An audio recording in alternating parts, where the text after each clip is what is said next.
జయం మహాభారతం మూల కథకు నవలా రూపం. అద్భుత రచనా శైలి కలిగిన రచయిత శ్రీ నాయుని కృష్ణమూర్తి గారిచే రచించబడినది. ఇది స్వరరూపంలోకి తీసుకొని వచ్చే భాగ్యం నాకు కలిగినందులకు ధన్యవాదాలు. ఇట్లు నడింపల్లి కృష్ణ. ఆడియో పుస్తక రూపములో 9వ విభాగము వినండి. తల్లి సోదరులతో పాటు సురక్షితంగా సొరంగాన్ని దాటి బయటపడిన భీముడు అందరూ అలసిపోయారు అని గ్రహించాడు. ఎవరూ అడుగు వేగంగా కదపలేకపోతున్నారు. తామసిస్తే శత్రువులెవరైనా తమ ఉనికిని పసిగట్టే ప్రమాదం ఉందని భీముడు తల్లి కుంతీదేవిని వీపు మీదకి ఎత్తుకుని చిక్కటి చీకటిలో అడవి మార్గం గుండా దూసుకు వెళ్ళసాగాడు. ఆకాశంలోని నక్షత్రాలు భీముడికి దిశానిర్దేశం చేస్తున్నాయి. దూరంగా నదీ జలాల ప్రవాహ శబ్దం వినిపించడంతో గంగా తీరానికి సమీపంగా ఉన్నాము అని భీముడు గుర్తించి ఆ దిశగానే నడక సాగించాడు. నది దగ్గరికి వచ్చేసరికి ఎవరో మనుషుల అలికిడి వినిపించింది. అలికిడితో పాటు నక్షత్రాలు దిక్కుల్ని చూపుతాయి. పంచేంద్రియాలు ఒక్కటిగా ఉంటే శత్రువు ఏ హాని చేయలేడు అనే మాటలు మాటిమాటికి వినిపించసాగాయి. ఆ శబ్దాలు విని భీముడు ఆగిపోయి నడుస్తున్న దిశను మార్చాడు. ధర్మరాజు భీముడికి మాత్రమే వినిపించేటట్లు ఈ మాటలు విదురుడు పంపిన సంకేతం. మాట్లాడుతున్న వాళ్ళు మన శ్రేయోభిలాషులు, వాళ్ళు ఉన్న దిశగానే మనం ప్రయాణించాలి అన్నాడు. భీముడు సరేనని మాటలు వినిపిస్తున్న వైపుకు అడుగుల్ని మళ్లించాడు. అక్కడ నదిలో ఒక నావ సిద్ధంగా ఉంది. 2 నావికులు పాండవుల్ని చూడగానే దగ్గరకొచ్చి నమస్కరించి, మహానుభావులారా, విదురుడి నియోగంతో మేమిక్కడ ఉన్నాం. మిమ్మల్ని సురక్షితంగా నదిని దాటించడం మా కర్తవ్యం అన్నారు.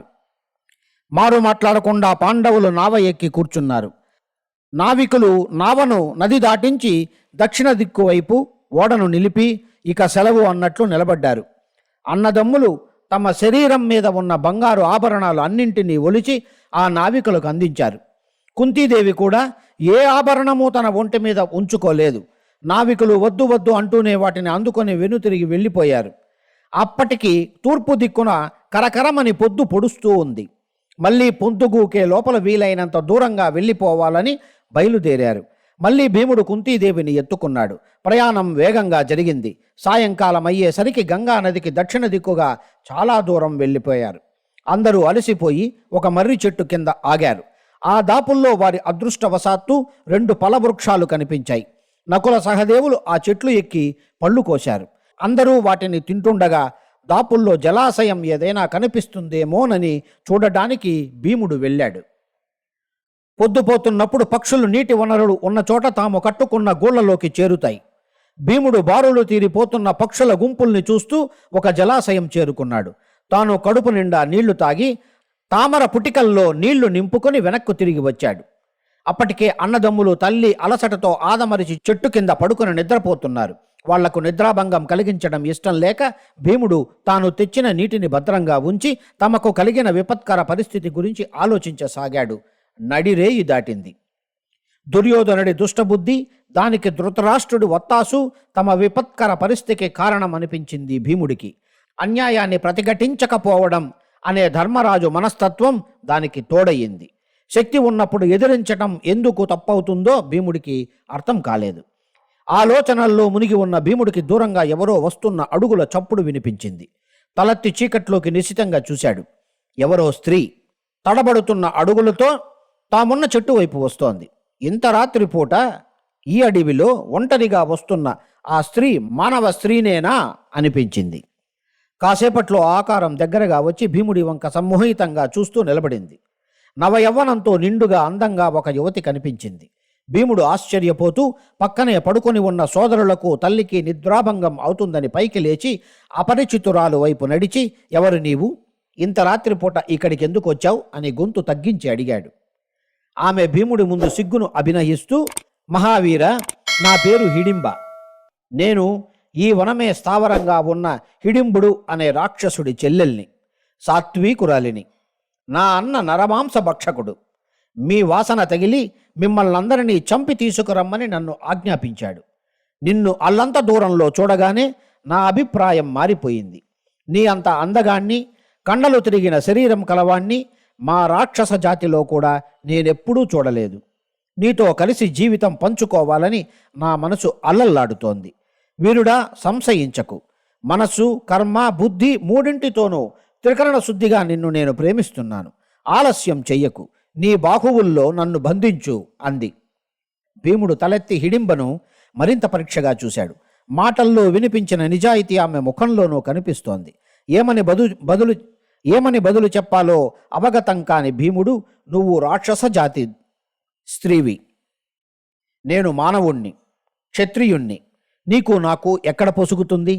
కాలాన్ని వ్యర్థం చేయకుండా నువ్వు ఇక్కడి నుంచి వెంటనే వెళ్ళిపోవడం మంచిది అన్నాడు. అయ్యో మానవా, నువ్వు నా మాటల్ని అర్థం చేసుకోవడం లేదు. నా అన్న భయంకరమైన రాక్షసుడు, అదిగో అక్కడే ఉన్నాడు. వాడు మీ అందరినీ గడియ లోపల మట్టు పెట్టి తినేయగలిగిన సమర్థుడు. నువ్వు నాకు చెయ్యి అందిస్తే మిమ్మల్ని అందరినీ రక్షించగలిగిన సామర్థ్యం నాకుంది అనింది హిడింబ. తనను తన పరివారాన్ని రక్షించడానికి అత్యంత ఉత్సాహం చూపుతున్న హిడింబ వంక ఆసక్తిగా చూశాడు భీముడు. తనతో ఇంతవరకు మల్ల యుద్ధం చెయ్యమని వచ్చిన వాళ్ళున్నారు, కానీ మదన యుద్ధం ఆశించిన వాళ్ళెవరూ లేరు. జీవితంలో మొట్టమొదటిసారిగా తనను కాంక్షించిన వనిత వంక శ్రద్ధగా చూసి ఆమె అందాన్ని మనసులోనే మెచ్చుకున్నాడు. ప్రయత్నం లేకుండానే అతడి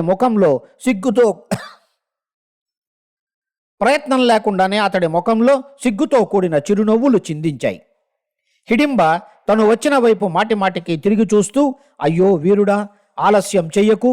అదిగో అటు చూడు, నేను ఆలస్యం చేసినందుకు మా అన్న హిడింబుడు ఇటే వచ్చేస్తున్నాడు. వాడు అందర్నీ నిమిషం లోపల పొట్టన పెట్టుకుంటాడు అంది ఆదుర్తాగా. భీముడు నవ్వుతూనే, కంగారు పడకు, నీ అన్న బలం ఏ పాటిదో నన్ను చూడనివ్వు అంటూ దూరంగా వస్తున్న రాక్షసుడి వైపు తానే అడుగులు వేశాడు. హిడింబ భయంతో భీముణ్ణి పట్టుకొని తన అన్న వైపు వెళ్లకుండా నిలువరించడానికి ప్రయత్నించింది. అతివ చేతులు తనను తాకగానే పులకించిపోయిన భీముడు ఆమె కన్నుల వంక ఒక క్షణం చూసి, భయపడకు అంటూ ఆమెను విదిలించుకొని సమీపించిన హిడింబుడి వైపు ఒక అడుగు వేసి జబ్బలు చరిచాడు. హిడింబ ఒక చెట్టు చాటున దాక్కుంది. హిడింబుడు ఒక పెడబొబ్బ పెట్టి భీముడి మీదకి సుడిగాలిలా విజృంభించి లంఘించాడు. గాల్లోకి ఎగిరిన హిడింబుడి 2 చేతులతో గాల్లోనే పట్టుకున్న భీముడు వాడు గింజుకుంటున్న పట్టు వదలక గిరగిరమని 10 మార్లు తిప్పి బలంగా విసిరివేశాడు. ఆ విసురుడు రాక్షసుడు 4 మార్లు ఆకాశంలో గుండ్రంగా తిరిగి ఒక బలసిన మద్ది చెట్టుకు బలంగా తాకి నేలపడ్డాడు. పడ్డవాడు ప్రాణాలు పోతూ ఒక పోలి కేక పెట్టి చివరిసారిగా తన చెల్లెలు హిడింబ వంక చూసి, రాక్షస ద్రోహి, నీచ మానవులతో చేతులు కలిపిన నిన్ను అంటూ ఏదో అనబోయాడు, కానీ ప్రాణాలు పోవడంతో నిశ్చలుడయ్యాడు. ఒక ఉపద్రవం తప్పినట్లు హిడింబ చెట్టు చాటు నుండి వాయు వేగంతో వచ్చి భీముడి కౌగిలిలో వాలిపోయింది. మొట్టమొదటి మారు కలిగిన స్త్రీ స్పర్శానుసుకానికి భీముడు తనకే తెలియని ఒక మైకంలో మునిగిపోయాడు. అప్పటికే రాక్షసుడి అరుపులకు నిద్రలేచిన ధర్మరాజు, అర్జునుడు, నకుల సహదేవులు, కుంతి అందరూ రాక్షసుడితో భీముడు యుద్ధం, క్షణాల్లో హిడింబుడు మరణం, హిడింబ భీముణ్ణి కౌగులించుకోవడం చూసి ఆనందంతో కరతాళ ధ్వనులు చేశారు. భీముడు సిగ్గుతో హిడింబను కౌగులి నుండి విడిపించాడు. హిడింబ రివుమని వచ్చి కుంతి పాదాల మీద వాలిపోయింది. కుంతీదేవి ఆశీర్వదించేంత వరకు పైకి లేవలేదు. పైకి లేచిన హిడింబను, ఎవరివమ్మా నువ్వు అని కుంతి ప్రశ్నించింది. తల్లి, ఈ చనిపోయిన రాక్షసుడు హిడింబుడికి చెల్లెలను నేను. నా పేరు హిడింబ. మీరంతా ఈ చెట్టు కింద నిద్రపోతున్నప్పుడు మిమ్మల్ని చంపి తెమ్మని నా అన్న నన్ను నియోగించాడు. ఇక్కడికొచ్చి నీ కొడుకును చూసి నేను మైమరచిపోయాను. జీవితంలో ఇంతవరకు అనుభవించని ప్రేమ అనే స్థితిని అనుభవించాను. ప్రేమ లేకపోతే జీవితం ఎంత వ్యర్థమో గ్రహించాను. క్షణాల్లో నా ఆలోచన తీరు మారిపోయింది. నేను మారిపోయాను. లేసమాత్రంగా ఉన్న నా రాక్షస స్వభావం అంతరించిపోయింది. నేను మీలో ఒకరిని. నాకు పతిభిక్ష పెట్టు తల్లి అంటూ మళ్ళీ కుంతీదేవి పాదాల మీద వాలిపోయింది హిడింబ. అప్పటికి సూర్యోదయం అవుతోంది. కుంతీదేవి పెద్ద కొడుకు ధర్మరాజు ముఖం వంక చూసింది. ధర్మరాజు ప్రసన్నంగా హిడింబను మన్నించమని చూపులతోనే సూచించాడు. కుంతీదేవి హిడింబను అనురాగంతో పైకి లేపి భీముణ్ణి దగ్గరగా రమ్మని ఆ ఇద్దరినీ చేతులు కలిపింది. 6 7 అయ్యారు. హిడింబ కుంతీదేవితో, అత్త, ఇక్కడికి అలతి దూరంలోనే ఒక ముని ఆశ్రమం ఉంది. దాపుల్లోనే ఒక కొలను ఉంది. అక్కడ మనమంతా కొంతకాలం ఉంటే బాగుంటుంది అని అనింది. అందరూ హిడింబ సూచించిన మార్గంలోనే వెళ్ళాలని నిర్ణయించుకున్నారు. ఆమె చెప్పినట్లే ఒక ముని ఆశ్రమం కనిపించింది. అది శాలిహోత్రుడు అనే మునికి సంబంధించింది. ముని వచ్చిన అతిథులను సాదరంగా ఆహ్వానించాడు. కొంతకాలం ఆ ఆశ్రమంలోనే నివసించడానికి ముని సమ్మతించాడు. హిడింబతో అంటీ ముట్టనట్లు ఉంటున్న భీమసేనుడితో ఒకరోజు ధర్మరాజు, భీమా, హిడింబ అన్న హిడింబుడు చంపదగినవాడు. వాణ్ణి చంపావు, అది ధర్మమే. ఈ హిడింబ అబల, రాక్షసాంశ లేసమైనా ఉన్నట్లు కనిపించడం లేదు. ఆమె మీద నువ్వు నిర్లక్ష్యం చూపకూడదు. నిన్ను కోరి మన వెంట వచ్చింది. తన జీవితాంతం నీకోసం అంకితం చేస్తానని చెప్పింది. కాదనకు, నీ ధర్మాన్ని నువ్వు నిర్వర్తించు అన్నాడు. అగ్రజుడి మాటలతో భీముడు సంశయాన్ని వదిలి హిడింబను దగ్గరికి తీసుకున్నాడు. ఆ ఇరువురు పగటిపూట దాపులలో ఉన్న కొండల మధ్య గుహలలో, సరోవరాల్లో ఇష్టం వచ్చినట్లు విహరించడం మొదలుపెట్టారు. కొంతకాలం తరువాత శాలిహోత్రుడి ఆశ్రమానికి వ్యాసుడు వచ్చాడు. తమ తండ్రి పుట్టుకకు కారణమైన వ్యాసుణ్ణి చూసి పాండవుల ఆనందానికి అంతులేదు. తాత, ఆశీర్వదించు అంటూ ఆయన ముందు సాగిలపడ్డారు. మనవళ్లను చూసినందుకు వ్యాసుడు కూడా సంతోషించాడు. ధృతరాష్ట్రుడు దుష్టబుద్ధితో మిమ్మల్ని హస్తినాపురం నుండి బయటకు పంపాడు. రాజ్యం మీ తండ్రి పాండురాజుది. అతని మరణం తరువాత హస్తినాపురి హస్తగతం కావలసింది ధర్మరాజుకే. మధ్యంతర కాలంలో భీష్ముడు, ధృతరాష్ట్రుడు ఆపద్ధర్మంగా రాజవ్యవహారాలు చూశారు. అంతవరకే. కానీ దుర్యోధనుడు పరోక్షంగా సింహాసనాన్ని అధిష్ఠించాలని కుతంత్రం పన్ని ధృతరాష్ట్రుణ్ణి ప్రేరేపించి మిమ్మల్ని వారణావతానికి పంపేలా చేశాడు. మీకోసం లక్షాగృహాన్ని నిర్మించి దానికి నిప్పు పెట్టించింది కూడా ఆ దుర్యోధనుడే. ఈ సంగతులన్నీ మీకు కూడా తెలుసు కదా. ఇప్పటికీ మీకు కలిగిన నష్టం ఏమీ లేదు. ప్రజలందరికీ కౌరవుల దుర్బుద్ధి అర్థమయ్యింది. కాలక్రమంలో రాజ్యం మీదే అవుతుంది. కొంతకాలం మీరు ఈ ఆశ్రమంలోనే ఉండి ఆ తరువాత విదర్భ, మత్స్య, త్రిగర్త, కీచక దేశాలు దాటి కాంపిల్య నగరానికి దగ్గరలో ఉన్న ఏకచక్రపురానికి వెళ్ళండి. బ్రాహ్మణ వేషాలు ధరించండి అని చెప్పాడు వ్యాసుడు. ఆ మరుసటి రోజు వ్యాసుడు వెళ్ళేటప్పుడు హిడింబతో పాటు పాండవులు అందరినీ ఆశీర్వదించాడు. కొన్ని నెలల తరువాత హిడింబకు నల్లటి శరీరంతో బలిష్ఠుడైన ఒక కుమారుడు కలిగాడు. వాడి తల మీద వెంట్రుకలు లేకపోవడంతో ఘటోద్గజుడు అని పేరు పెట్టాడు. ఘట ఉత్కజుడు అని పేరు పెట్టారు. పాండవులకు పెద్ద కొడుకు పుట్టాడు అని కుంతీదేవి మురిసిపోయింది.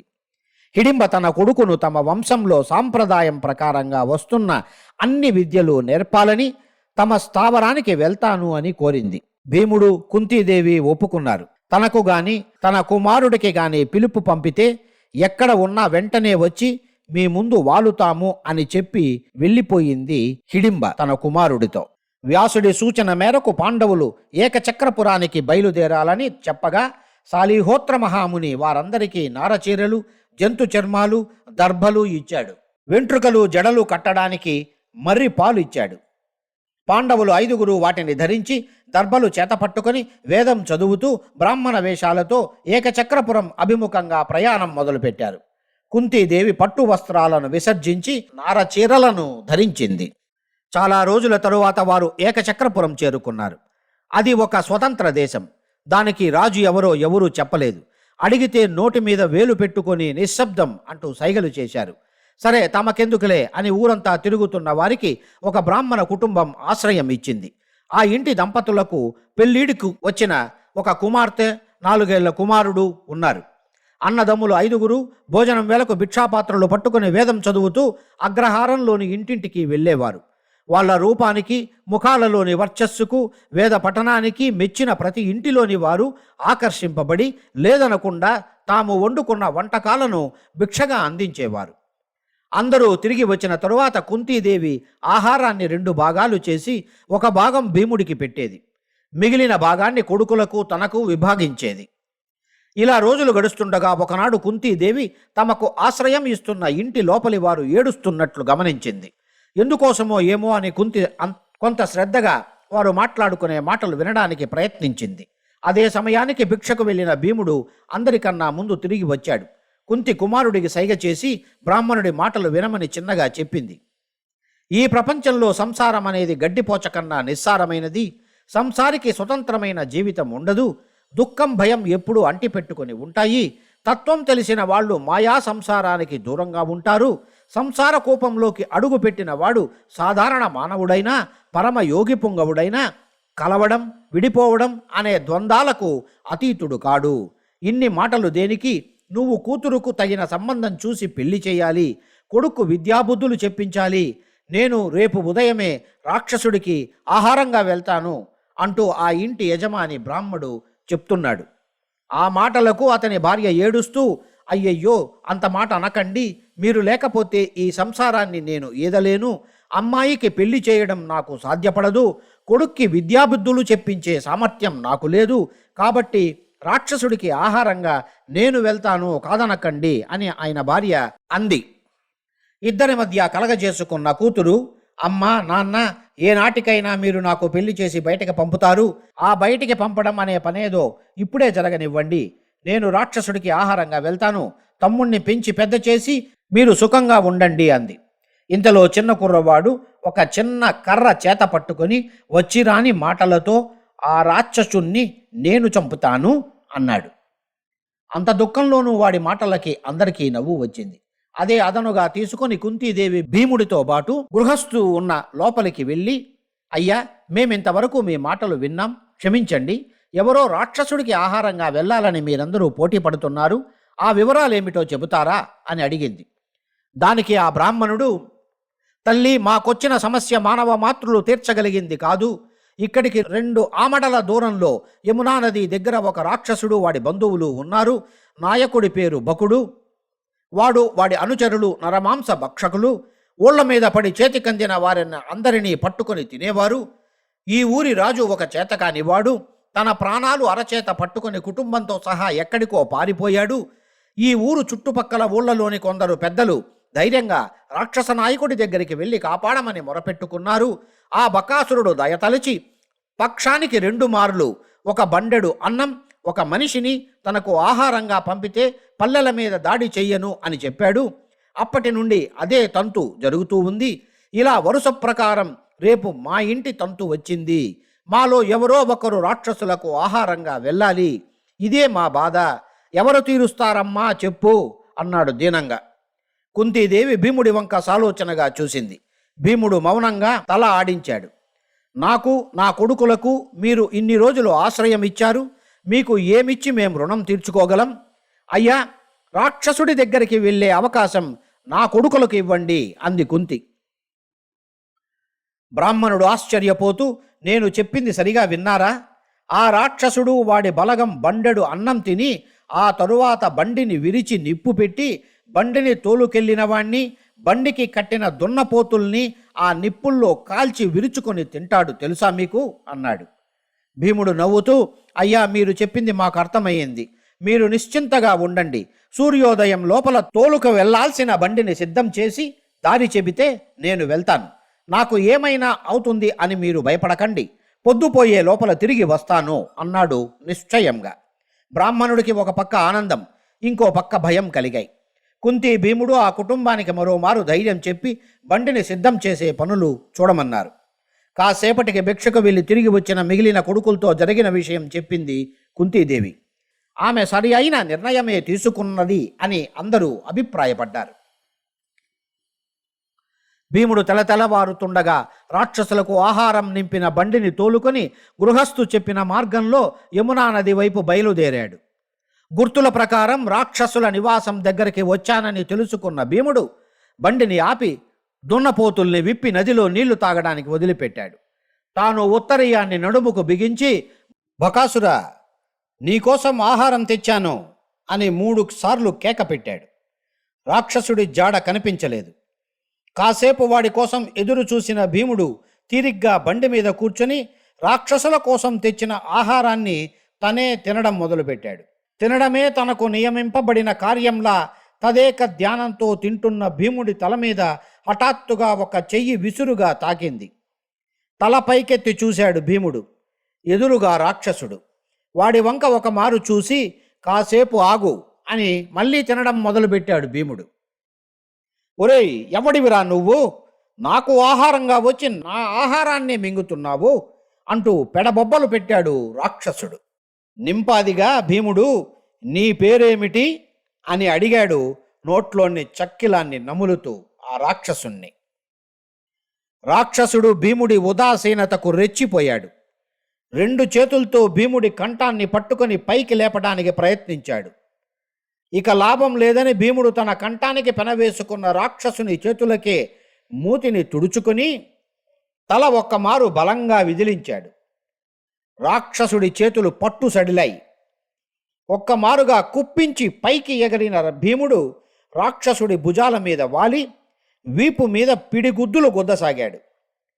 భీముడి ముష్టిఘాతాలకు బిత్తరపోయిన బకుడు గిరగిరా తిరిగి భీముణ్ణి కింద పడవేయడానికి ప్రయత్నిస్తున్నాడు. భీముడు అలవోకగా 10 అడుగుల దూరంలో నేల మీద వాలి దాపుల్లో ఉన్న ఒక మద్ది చెట్టును పెకలించి రాక్షసుడి మీదికి విసిరివేశాడు. ఊహించని శత్రువు పరాక్రమానికి బకుడు కొంత తత్తరపాటు పడినా తాను కూడా ఒక చెట్టును పెకలించి విసిరివేశాడు. భీముడు మరొక చెట్టును చేతికి అందుకున్నాడు. కొద్దిసేపట్లోనే అక్కడ ఉన్న మద్ది చెట్లు అన్నీ నేల కొరిగిపోయాయి. దాంతో 2 వీరులు చేతులు భుజాలు చరుచుకుంటూ మల్ల యుద్ధానికి దిగారు. భీముడు యుద్ధం చేయడానికి మానసికంగా సన్నద్ధమై వచ్చినవాడు. రాక్షసుడు యుద్ధాన్ని ఊహించలేదు. తనను ఎదిరించేవాడు వస్తాడన్న ఆలోచన వాడికి లేదు. గందరగోళమైన మనస్సుతో బకాసురుడు భీముడికి సమబుజ్జి కాలేకపోయాడు. ఒకమారు కింద పడిన బకాసురుడు మళ్ళీ పైకి లేవలేకపోయాడు. భీముడు రాక్షసుడి గొంతు మీద కాలు పెట్టి బలంగా నొక్కడంతో వాడి శిరస్సు ఇసుకలో కూరుకుపోయింది. వాడి ప్రాణాలు అనంతవాయువుల్లో కలిసిపోయిన తరువాత భీముడు వాడి శరీరాన్ని బండిలో పడవేశాడు. ఇదంతా దూరం నుండి చూసిన బకాసురుడి అనుచరులు ఆ ప్రాంతం వదిలి పారిపోయారు. భీముడు యమునా నదిలో దిగి స్నానం చేసి పొద్దుపోయేంత వరకు ఆ నదీ తీరంలోనే గడిపి మునిమాపు వేళ బండిని తోలుకుంటూ నెమ్మదిగా ఏకచక్రపురానికి తిరిగి వచ్చాడు. ఊరి మొగసాలలో బకాసురుడి శవాన్ని పడవేసి బండిని తాము ఉంటున్న ఇంటి పెరటిలో వదిలిపెట్టాడు. బండికి కట్టిన దున్నపోతుల్ని స్వేచ్ఛగా వదిలిపెట్టాడు. ఆ మరుసటి రోజు ఉదయాన్నే బకాసురుడి శవాన్ని చూసిన ఊరి ప్రజలు ఆనందానికి పట్టపగ్గాలు లేవు. ఒక దేవతా పురుషుడు తన బదులు రాక్షసుడి దగ్గరికి వెళ్ళాడని బ్రాహ్మణుడు అడిగిన వాళ్ళందరికీ కట్టుకథ చెప్పాడు. ఏకచక్రపురంలో పాండవులకు ఆశ్రయమిచ్చిన బ్రాహ్మణుడి ఇంటికి ఒకరోజు ఒక బాటసారి వచ్చాడు. అలవాటు ప్రకారం బ్రాహ్మణుడు వచ్చిన వ్యక్తికి భోజన సత్కారాలు చేశాడు. అతిథి భోజనానంతరం తీరికగా కూర్చుని ఉండగా అతడిని యాత్రా విశేషాలు చెప్పమని అందరూ చుట్టూ చేరారు. మీరు ఎక్కడి నుంచి వస్తున్నారు? మీరు చూసిన ప్రదేశాలలో మీకు నచ్చినది ఏది? ఏ రాజ్యంలో ప్రజలు సుఖంగా ఉంటున్నారు అని అడిగారు ఆ బాటసారిని. నేను 10 సంవత్సరాల నుండి దేశాలు తిరుగుతున్నాను. అన్నింటిలోనూ పాంచాల దేశం నా మనసుకు నచ్చింది. ఆ దేశాన్ని పాలించే ద్రుపదుడు ఉత్తమమైన వాడు. ఆయనకు మహావీరులైన 2 కొడుకులు ఉన్నారు. లోకోత్తర సౌందర్యవతి అయిన ఒక కూతురు కూడా ఉంది. కొడుకుల పేర్లు దృష్టదుమ్యుడు, శిఖండి. కూతురు పేరు కృష్ణ. ఆ కృష్ణకు త్వరలోనే స్వయంవరం కూడా జరగబోతోంది అని చెప్పాడు. పాంచాల దేశం ద్రుపదుడు అనగానే పాండవులకు బాటసారి చెబుతున్న మాటల పట్ల ఆసక్తి పెరిగింది. మీరు చెప్పే ఆ ద్రుపదుడు కూతురుకు స్వయంవరం ప్రకటించాడు అంటున్నారు. దానికి సంబంధించి ఇంకేమైనా వివరాలు మీ దగ్గర ఉంటే చెప్పండి అని అడిగారు. బ్రాహ్మణుడికి కథన కుతూహలం పెరిగింది. ఆ మహారాజు కథంతా పూర్తిగా చెబుతాను వినండి. ద్రోణుడు అనే ఆచార్యుడి పేరు మీరు వినే ఉంటారు. ఆ మహానుభావుడు భరద్వాజ మహర్షి కొడుకు. భరద్వాజుడికి పృషతుడు అనే రాజు స్నేహితుడు. పృషతుడి కొడుకు మనం ఇంతవరకు చెప్పుకున్న ద్రుపదుడు. భరద్వాజుడి కొడుకు ద్రోణుడు అగ్నివేశుడు అనే ముని వద్ద చదువు సంధ్యలు నేర్చుకుంటుంటే పృషతుడు కూడా తన కుమారుడు ద్రుపదుణ్ణి అక్కడికి చదువులు నేర్చుకోవడానికి పంపించాడు. దాంతో ద్రోణుడు ద్రుపదుడు చిన్నప్పుడే స్నేహితులై ఒకే గురువు దగ్గర విద్యను అభ్యసించారు. కానీ అగ్నివేశుడి శిష్యులు అందరిలోనూ ద్రోణుడు అగ్రగణ్యుడు. ద్రుపదుడు అతడి స్థాయిని ఎప్పుడూ అందుకోలేకపోయేవాడు. దాంతో ద్రుపదుడికి ద్రోణుడి పట్ల మాశ్చర్యం పెరిగింది. అయినా తన ఓర్వలేనితనాన్ని బయట పెట్టలేదు. విద్యాభ్యాస కాలం పూర్తి అయినప్పుడు అగ్నివేశుడు శిష్యులకు ద్వంద్వ యుద్ధ పరీక్షలు పెట్టాడు. ద్రోణుడికి ప్రతిగా యుద్ధం చేసే అవకాశం ద్రుపదుడికి వచ్చింది. ఆ పరీక్షలో ద్రుపదుడు చిత్తుగా ఓడిపోయాడు. అది తనకు ఘోరమైన అవమానంగా భావించిన ద్రుపదుడు ద్రోణుడి పట్ల శత్రుత్వం పెంచుకున్నాడు. ద్రోణుడికి అటువంటి శత్రుత్వ భావాలు ఏమీ లేవు. ద్రుపదుణ్ణి ఒక సహ అధ్యాయిగా, ఒక స్నేహితుడుగానే పరిగణించాడు. అందుకే కొన్ని సంవత్సరాల తరువాత ద్రుపదుడు పాంచాల దేశానికి రాజుగా సింహాసనం మీద కూర్చున్న తరువాత పేదరికంలో ఉన్న ద్రోణుడు తన బాల్య స్నేహితుడు ఏమైనా సహాయం చేస్తాడో ఏమోనని అతన్ని ఆశ్రయించడానికి వెళ్ళాడు. మనసులో మాశ్చర్యాన్ని పెట్టుకున్న ద్రుపదుడు అహంకారంతో ద్రోణుణ్ణి నిండు సభలో అగౌరవపరిచాడు. ఒక రకంగా హీనంగా అవమానించాడు. మహానుభావుడైన ద్రోణుడు తల వంచుకొని వెళ్ళిపోయాడు గాని ద్రుపదుడిలో భయం పుట్టింది. అంతటి వీరుణ్ణి అవమానించామే, భవిష్యత్తులో ఏం చేస్తాడో ఏమో అనే దిగులు ఉండింది అతనికి. ద్రుపదుడు నిండు సభలో తనను అవమానించడాన్ని ద్రోణుడు తట్టుకోలేకపోయాడు.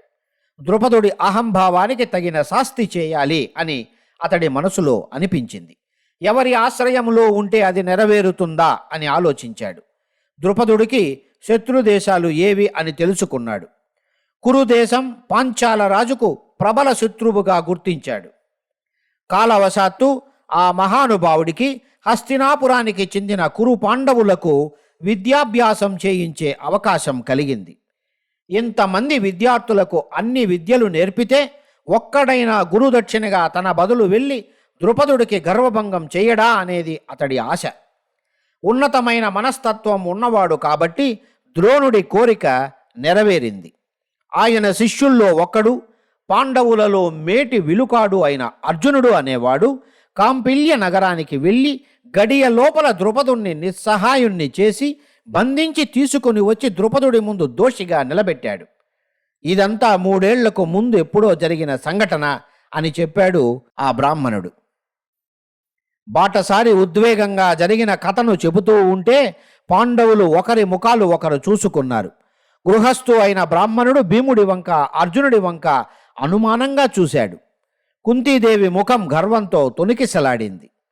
బాటసారి ఊపిరి పీల్చుకోవడానికా అన్నట్లు ఒక్క నిమిషం ఆగి పక్కనున్న రాగి చెంబును పైకెత్తి గుటగుటా కొన్ని నీళ్లు తాగి మూతి తుడుచుకొని ఉత్సాహంగా, నేను చెప్పే కథ అయిపోలేదు. అర్జునుడు ద్రుపదుణ్ణి బంధించి తెచ్చి ద్రోణుడి ముందు నిలబెట్టాడు కదా. ద్రోణుడు వ్యంగ్యంగా 4 మాటలు మాట్లాడి తన అక్కస్సు తీర్చుకున్నాడు. దాంతో ఆయన కథ అయిపోయింది. ఈ అర్జునుడు గడియ లోపల నన్ను బంధించాడే, ఈ వీరుడికి నా కూతుర్ని ఇచ్చి పెళ్లి చేసి అల్లుణ్ణి చేసుకోవాలి అని ద్రుపదుడికి మనసులో అనిపించిందట. కానీ దురదృష్టం, పాండవులు అంతా వారణావత నగరంలో ఒక ఇంట్లో ఉండగా అగ్ని ప్రమాదం జరిగి అంతా చనిపోయారు అని లోకమంతా చెప్పుకుంటున్నారు. ఈ సంగతి తెలిసినప్పుడు ద్రుపద మహారాజు నిండు సభలో కన్నీరు కార్చాడట. అయినా ఆయనలో ఆశ చావలేదు. పాండవులు అంతటి వాళ్ళు అగ్ని ప్రమాదంలో చిక్కుకొని పోతారా? ఏదో ఒక రకంగా ఆ ప్రమాదం నుండి బయటపడి జీవించే ఉంటారులే. ఆ సంగతి అందరికీ తెలిస్తే దుర్యోధనుడు, ధృతరాష్ట్రుడు మళ్ళీ ఏదో ఒక కుట్ర చేసి తమను చంపించడానికి ప్రయత్నిస్తారు అని ఈ పాండవులు అజ్ఞాతంగా ఉండి ఉంటారు అని ఆ రాజు ద్రుపదుడు భావన చేస్తున్నాడు. ఇప్పుడు స్వయంవరం చాటించడంలో ఉద్దేశం పాండవులు గనక బ్రతికి ఉంటే స్వయంవరానికి వస్తారు అని, అర్జునుడు తన కూతుర్ని పెళ్లి చేసుకుంటాడు అని నమ్మకం అని బాటసారి చెప్పడం పూర్తి చేశాడు. పాండవులు మళ్ళీ ఒకరి వంక ఒకరు చూసుకున్నారు. బాటసారి 1 రోజు ఉండి వెళ్ళిపోయాడు. మరో వారం రోజుల తరువాత పాండవులు తమ ఇంటి బ్రాహ్మణుడి వద్ద సెలవు తీసుకుని ప్రయాణం మొదలుపెట్టారు. అందరి మనసుల్లోనూ ద్రుపదుడు తన కుమార్తె కోసం నిర్వహించే స్వయంవరం చూడాలి అనే ఉత్సాహం మొదలయ్యింది. ద్రుపదుడు తన కుమార్తెను అర్జునుడికి ఇవ్వాలని అనుకున్నాడు అని బాటసారి చెప్పినప్పటి నుండి అర్జునుడి మనసులో ఆనందం పరవళ్ళు తొక్కింది. ఒక్క మారైనా చూడని ద్రుపదుని కుమార్తె కృష్ణ రూపాన్ని రకరకాలుగా ఊహించుకుంటూ తన మనోపలకంపై ముద్రించుకోసాగాడు అర్జునుడు. మార్గమధ్యంలో ఉత్కచం అనే తీర్థం వద్ద తపస్సు చేసుకుంటున్న ధౌమ్యుడు అనే బ్రాహ్మణుణ్ణి తమకు పురోహితుడుగా ఉండమని పాండవులు ప్రార్థించారు. ఆ ధౌమ్యుడు కాలజ్ఞాని. భవిష్యత్తులో తన అవసరం పాండవులకు ఉంది అని గ్రహించిన ధౌమ్యుడు వారి కోరికకు అంగీకరించాడు. ప్రయాణం సాగుతుండగా మార్గమధ్యంలో పాంచాల దేశానికి వెళుతున్న కొంతమంది బ్రాహ్మణులు పాండవులకు తారసపడ్డారు. మీరందరూ ఎక్కడికి వెళ్తున్నారు అని పాండవుల్లో ముందు నడుస్తున్న భీముడి ప్రశ్నకు బ్రాహ్మణ సమూహంలో బక్కచిక్కిన ఒకడు సమాధానమిచ్చాడు. మీకు పాంచాల దేశపు రాజు ద్రుపదుడు తన కుమార్తెకు స్వయంవరం ప్రకటించిన సంగతి తెలియదా? ఆమె అపురూప సౌందర్యవతి. కన్నులు కలిగిన భాగ్యానికి ఏ పురుషుడైనా ఆమెను ఒక్కమారు చూస్తే చాలు, జన్మ తరిస్తుంది అని అంటారు. మేము అందుకే వెళ్తున్నాము. స్వయంవరానికి దేశ దేశాల నుండి రాజకుమారులందరూ వస్తారు. ఆ వచ్చేవాళ్ళు బ్రాహ్మణులకు అపారమైన ధన కానుకల్ని ఇస్తారట. మీకు కూడా ఆసక్తి ఉంటే మాతో పాటు కలిసి రండి, స్వయంవరానికి వెళ్దాం అని చెప్పారు ఆ బ్రాహ్మణ సమూహం. దేనికి? కృష్ణును చూసి జన్మ తరింప చేసుకోవడానికా? రాకుమారులు ఇచ్చే కానుకల కోసం దోసిలి పట్టడానికా? భీముడు సూటిగా ప్రశ్నలు వేయకుండా ఉండలేకపోయాడు. నువ్వు బ్రాహ్మణుడివి కాదేమో. నిజంగా బ్రాహ్మణుడివి అయితే జాతిలో తప్పు పుట్టి ఉంటావు అంటూ అతడు విసవిస వెళ్ళిపోయాడు. తాను అన్నదాంట్లో తప్పేమిటో అని భీముడు ఆలోచించుకుంటూ తన బ్రాహ్మణ వేషంలో ఏదైనా అపసవ్యత ఉందా అని ఒకమారు సరిచూసుకున్నాడు. అధ్యాయం 9 సమాప్తం. తదుపరి 10వ అధ్యాయమును వచ్చే వీడియోలో వినండి.